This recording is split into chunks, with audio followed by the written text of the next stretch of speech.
adobo. Naunta.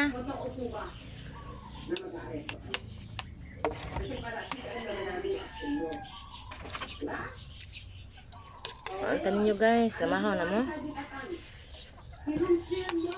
Na meron daw aarestuhin. Diba? So, tanong natin, kinunfirm niya na may arestuhin, saan galing?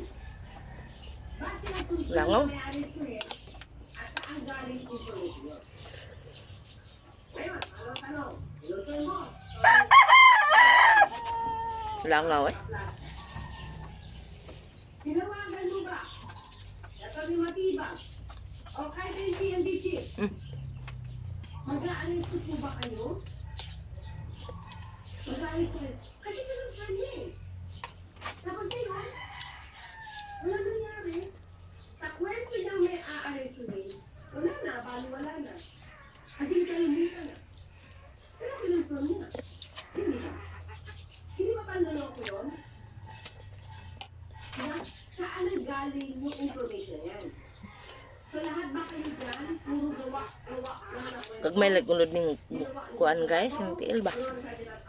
Ginawa ni Senator Amy Marcos. Magulo. Ay mga tao magkagulo. Ang payempon mga bata eh. Para amaisip, may aarestuhin. Para pag medyo magulo, pwede na Tubol. pumalis. Pwede na may tumakas. Senator Lacson, kunin ko lang po ang inyong experience, maturity, and logic. Gagawin ba ng mga ahente ng Estado yung sinasabi ni Senator Amy Marcos na instruction daw ni Pangulong Sama? Narinig ba ninyo yun? Yung Manok. mga kailangan sila mamatay, mas arrestin nyo yan, mga ganun po ko sa akin na talagang may instruction daw po. Ano man ang mangyari, ulitin nyo pa to kahit na may mga malisgrasya.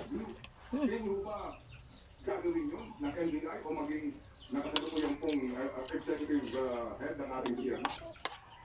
Categorically, no. Imposible yung mangyari. Kasi kung gano'n lang yung instruction, hindi ganyan na nangyari. Talaga tinutid na yung tinago at makasama ko din ang tatatan. Diba? Nan po ito ali akong luyo eh. Lagom na ba kayo? Din sa blight ng ali lagom. So, Senator Bato, Senator Amy, para malikis ang utak. O ang isipan na. Para pag may nangyari man dyan, dahil siguro talaga sila magpaputok para makakot tao. Meron nangyari dyan, isisisi na naman. Si Senator Amy, ipinili. Ilang kabelang na ba nagkita? Ang mga ko. Sabi na natin Senator Amy. Tapos na. Hindi ko pa tayo nagdadala. Ang tubig. Ang babay ko tisyo. Hindi ko tayo nagdadala sa mga to, sa mga DBS na to.